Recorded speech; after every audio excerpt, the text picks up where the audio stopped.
La Venezuela agraria está presente desde los tiempos de la colonia hasta la llegada del petróleo. Antes del petróleo, la actividad agropecuaria era la principal fuente de recursos que tenía Venezuela para resolver sus necesidades económicas. En esa época, el país era dependiente económicamente. Venezuela cumplía la función de exportador de materias primas y alimentos para los países capitalistas. Es decir, que el dinero que ganaba el Estado dependía de que otros países compraran las materias primas.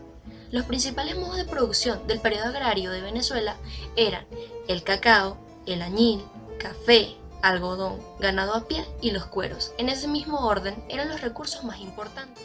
Las zonas de producción agrícola estaban repartidas de forma desigual. Las más importantes estaban en los valles y laderas de la cordillera de los Andes y de la costa, y en los valles de Carabobo y Aragua. También destacaba la artesanía elaborada en las zonas rurales. Con la explotación del petróleo, a partir de 1926, se reemplazan las tradiciones y los modos de subsistencia por un capitalismo urbano e industrial. Este abre paso a tecnologías intermedias. Consecuencia de esto, la agricultura empieza a ser ignorada, haciendo que el café fuese de menor importancia. Con la expansión petrolera vino el abandono del campo, porque una vida citadina ofrecía más oportunidades económicas que la vida rural, donde las condiciones son pésimas y el salario es poco. Los campesinos se ilusionaron con la idea de la estabilidad económica y la comodidad. Sin embargo, esto solo provocó el descuido de los campos agrícolas y el aumento de la dependencia del país hacia los productos importados. Como era de esperarse, ese cambio social inundó las ciudades y el mercado laboral. La supervivencia del artesano y el campesino que se quedaron en el campo se dificultó. A pesar de su compromiso, faltaban personas. El desarrollo del sector artesano y agrícola tuvo que decaer.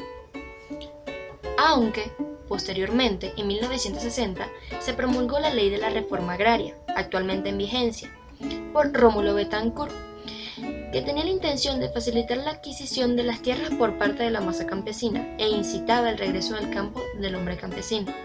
También se creó la Empresa Venezolana de Artesanía en 1978. Volviendo al petróleo, a pesar de que no era muy importante en el pasado, este pasa al protagonismo económico como recurso natural prioritario en 1926. Antes de esa fecha, el presidente Cipriano Castro, en 1904, estableció el principio que marcaría dramáticamente el curso de la industria petrolera, hasta su nacionalización durante el primer gobierno del presidente Carlos Andrés Pérez, en 1976. Lo que fue un cambio muy importante para la economía, porque se desprivatizaron las compañías por completo, con la intención de reservar el derecho de manejar el crudo venezolano. De esta forma nació la compañía estatal petrolera Petróleos de Venezuela Sociedad Anónima, o PDVSA como se le conoce. Otro presidente relevante hasta el boom del petróleo fue Juan Vicente Gómez, en 1908.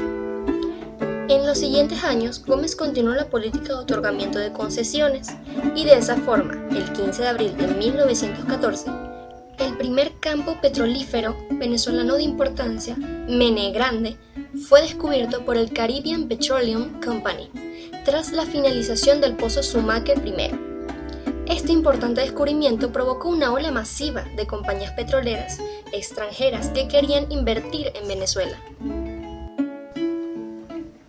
Después de esto, la economía de Venezuela se orienta a la explotación y refinación del petróleo para la exportación al extranjero, pasando a ser la principal actividad económica de Venezuela.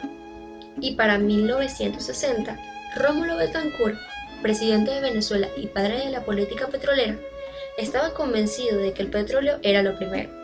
Así que llevó a cabo un convenio con los gobiernos de Arabia Saudita, Irán, Irak y Kuwait, que concluyeron en la creación de la Organización de Países Exportadores de Petróleo, UOPEP, el 14 de diciembre de ese mismo año, que después ganaría más popularidad y pasaría a tener 14 miembros.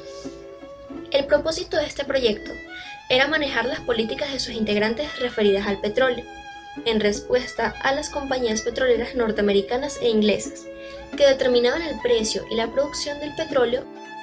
La OPEP no estaría dirigida a otras compañías y se les exigiría la permanencia de los precios estables.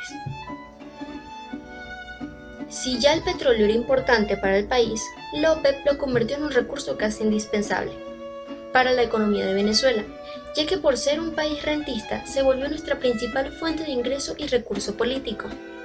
Pero si se habla de un estado rentista, Venezuela es un ejemplo acertado. Como los ingresos venían directamente de la exportación, el rentístico petrolero se convirtió en la característica más importante de la economía nacional, ya que el gobierno buscaba una entrada de dinero rápida.